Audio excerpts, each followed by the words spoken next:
கர்த்தருடைய பரிசுத்த நாமத்திற்கு மகிமை உண்டாவதாக. இன்றைய வசனம் சங்கீதம் 102:13.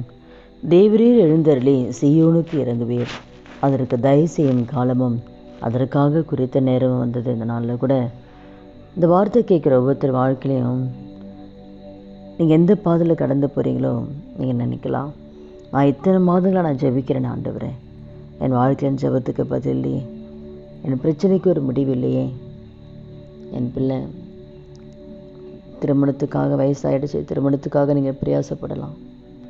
அப்போது கடன் பிரச்சனை மட்டும் நீங்கள் வேதனைப்படலாம். எந்தெந்த காரியத்தை குறித்தெல்லாம் நீங்கள் வேதனைப்படுறீங்களோ ஆண்டவர் என்ன செய்யறதுன்னா, உங்களுக்கு தயவு செய்யும் காலம் வந்திருக்குன்றார்.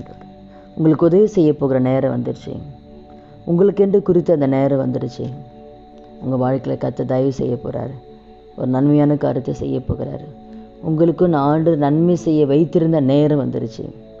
திருமணத்துக்காக எதிர்பார்த்து கொண்டு இருக்கிறீங்களா? கர்த்தர் உங்கள் பிள்ளைகளுடைய திருமண காரியங்களையும் ஆயத்தப்படுத்துகிற நேரம் வந்துடுச்சு.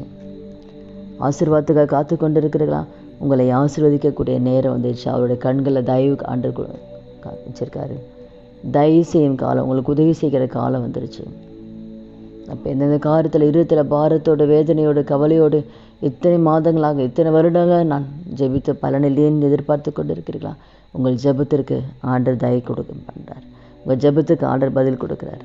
உங்கள் ஜெபத்திற்கு பதில் கொடுக்குற நேரம் வந்துருச்சு. கர்த்தருடைய கண்களை கிருபை கிடைச்சி உங்களுக்கு தயவு செய்ய போகிறார். எந்தெந்த காரியத்தில் கர்த்தருடைய ஆண்டவரை கரத்திலிருந்து நீங்கள் தயவு எதிர்பார்த்து கொண்டு இருக்கிறீங்களோ, அது எந்த காரியமும் வியாதியாக இருக்கலாம், எந்த பிரச்சனை மத்தியில் கடந்து போனால், பிள்ளைகளை குறித்த எதிர்காலத்தை குறித்த காரியமாக இருக்கலாம், கணவனை குறித்த காரியமாக இருக்கலாம், எந்தெந்த காரியத்துக்கு அது ஆண்டுடைய சமூகத்தில் ஆண்டரை நோக்கி பார்க்குறீங்களோ அதற்கு கர்த்தர் தயவு செய்யும் காலம் வந்தது. உங்களுக்கு நன்மை செய்ய நேரம் வந்தது. அதனால் கவலைப்படாதீங்க. கர்த்தர் ஏற்ற நேரத்தில் கர்த்தர் நிச்சயமாக அவங்க வாழ்க்கையில் நீங்கள் எதிர்பார்க்கிற நன்மைகளை கர்த்தர் கொடுக்க போகிறார். அதுக்குற நேரமும் வந்துச்சு ஆண்டு சொல்கிறார்.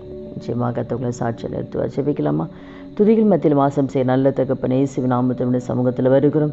இந்த வார்த்தை கேட்குற ஒவ்வொருத்தர் வாழ்க்கையிலே ஆண்டவரே, பாவனுடைய சமூகத்தில் என்னென்ன காரியத்துக்காக அவர் விண்ணப்பித்தார்களோ ஆண்டவரே, அதற்குரிய ஆண்டவரே காரியங்களை அந்த தயவு செய்யும் காலம் கர்த்தர் வச்சுருக்கீங்க. அந்த காரியத்தை நீங்கள் பிள்ளைகளுக்கு செய்ய போகிறீங்க. அதுக்காக நன்றி ராஜா. அப்பாவுடைய இருதயத்தில் இருக்கிற எல்லா பாரங்கள் எல்லாவற்றையும் எடுத்து போட்டு கர்த்தர் அந்த வாழ்க்கையில் எதிர்பார்க்கிற நன்மைகளை கர்த்தர் செய்து நாமத்தை மையப்படுத்துங்க. இயேசு நாமத்தில் ஜெபிக்கிறோம் நல்ல பிதா, ஆமென். கர்த்தர் நாமத்துக்கு மகிமை உண்டாவதாக.